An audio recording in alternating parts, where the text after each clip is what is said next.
Bom dia, amiga, amigo do Só Nos Resta Aprender. Esse momento de bate-papo, esse momento de reflexão sobre as coisas da vida, sobre a vida, porque não basta sofrer, não basta viver. Para evoluir, para aprender, é preciso refletir sobre o vivido, sobre o que a gente passa, sobre as coisas que nos acontecem, as nossas relações, as pessoas.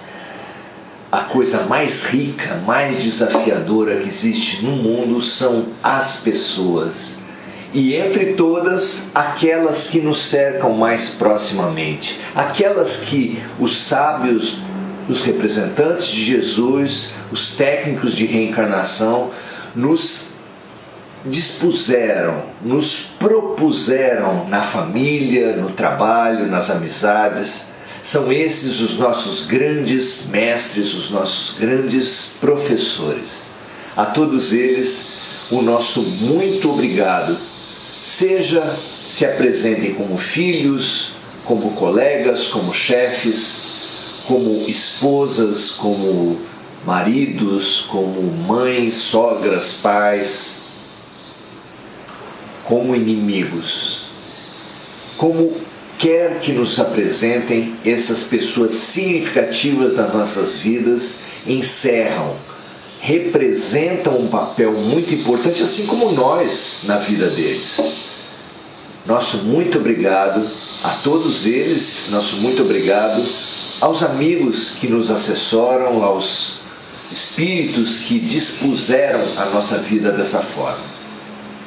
Hoje, continuando lá em Mateus 5, agora nos versículos de 19 a 20, nós viemos continuando a pensar sobre o Sermão do Monte, e nessa passagem Jesus nos diz assim: qualquer, pois, que violar um desses mandamentos, por menor que seja, e assim ensinar aos homens, será chamado o menor no reino dos céus.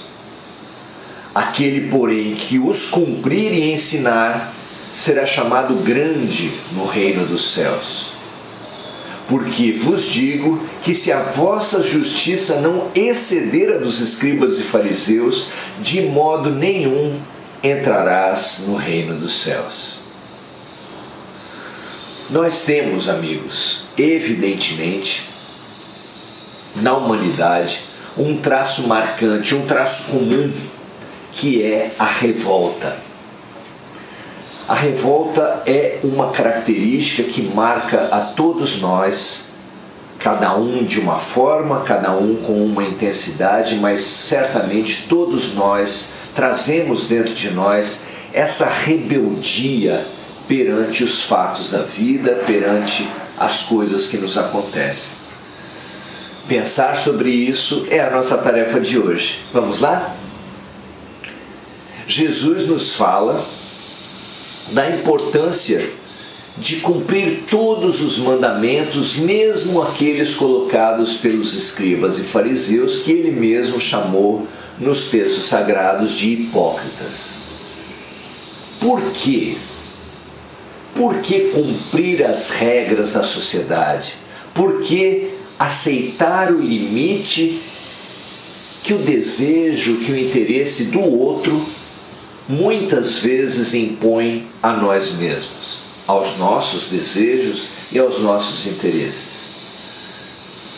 Eles não foram colocados lá à toa. As pessoas que estão à nossa volta representam espelhos. E o espelho é fundamental para todo aquele que quer se arrumar. É muito interessante nós reverenciarmos esses espelhos ao invés de brigarmos com eles. Então, vamos pensar sobre esses espelhos que vêm até nós como coletividade ou como individualidade, grupos específicos, família, trabalho, etc. Esses espelhos que vêm para nós como limites. Meu pai sempre falava para mim aquela frase muito conhecida, certamente de vocês também, que as possibilidades, as alegrias, que o que cada um pode termina onde começa o que o outro pode, que o direito de cada um termina onde começa o direito do outro. É muito interessante nós pensarmos na vida social, nas relações humanas, essa invasão, essa delimitação de territórios que existe em torno das pessoas. Nós não podemos avançar mais do que é necessário, do que é permitido, do que é produtivo para as nossas vidas. Assim como não queremos que os outros também nos invadam, é claro.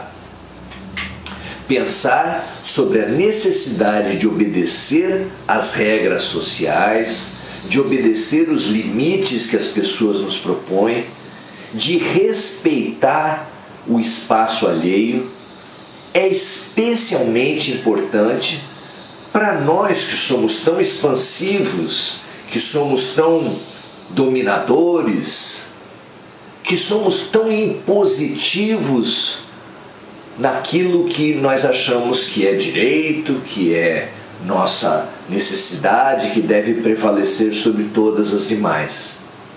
É claro que essa postura nos tem trazido infelicidades, guerras, violências de todo tipo.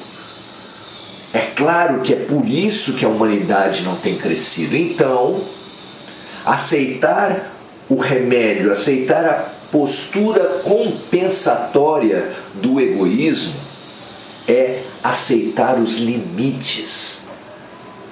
Não são só as crianças de hoje em dia que já não obedecem limites. Somos nós mesmos, todos nós, os revoltados, os que têm pena de si mesmo, os que brigam com a vida. É tão inútil, tão descompensador, tão doentio nós ficarmos brigando com a vida. Quem briga com a vida, briga com o dono da vida. Quem briga com a escola, com as lições, briga com os professores e com o diretor. Nós podemos e devemos pensar sobre aceitação. Aceitação. Essas situações todas da vida falam pra gente menos. Falam pra gente humildade. Ensinam pra gente uma postura de um pé atrás e não de dois pés na frente, como nós temos vivido até agora.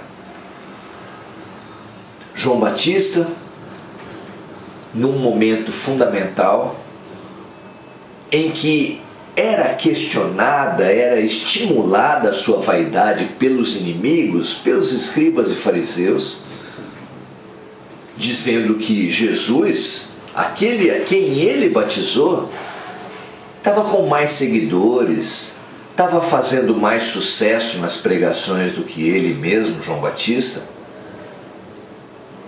Ele nos deixou esse ensinado sublime, esse ensinamento sublime. É preciso que eu diminua para que ele cresça. Paulo de Tarso, em outro momento, falou da importância do homem velho ser superado pelo homem novo. Então nós, juntando Paulo de Tarso com João Batista, sem dúvida, dois grandes luminares da história humana, nós podemos dizer: é urgente que o homem velho diminua e que o homem novo cresça, se estabeleça, se emancipe nessas nossas vidas. Como isso pode se dar? Acaso nós temos que ser subservientes às injustiças do mundo, aos caprichos das outras pessoas? A lei, o limite, a orientação, a referência está em todos nós. Allan Kardec perguntou para os discípulos orientadores: aonde estão escritas as leis de Deus? E a resposta é preciosa para todos nós que tentamos impor, há tantos milênios, impor a Bíblia aqui, o Alcorão de lá, a Cabala de outro lado, impor os nossos textos sagrados uns aos outros como se ali estivesse a verdade absoluta. Os Espíritos falaram que as leis de Deus estão impressas, estão simbolizadas e colocadas na nossa consciência. É muito interessante a gente aprender a respeito disso. Nós temos esse eu aparente, essas instituições humanas que, por exemplo, são as religiões, mas muito acima, inspiradoras que deveriam ser delas, estão as revelações de Deus, que certamente estão na Cabala, estão no Alcorão, estão no Bhagavad Gita, estão na Bíblia, no Antigo Testamento, no Novo Testamento, estão no Livro dos Espíritos também. Mas se nós nos ativermos às instituições humanas, se nós nos ativermos aos nossos egos de conveniência, ao nosso eu velho, vai ser muito difícil de se fazer em nós, na nossa humanidade e em nós particularmente, nas nossas famílias, nas nossas vidas, esse homem novo. O homem novo é o grande elemento de transformação que não foi previsto por nenhuma das ficções científicas.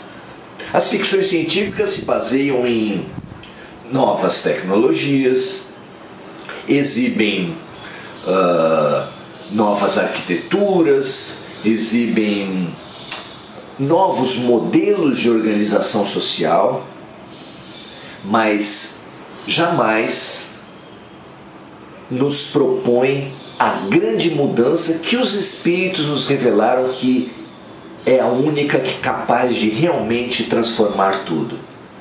Seres humanos melhores. Façamos emergir de dentro de nós o que nós temos de melhor.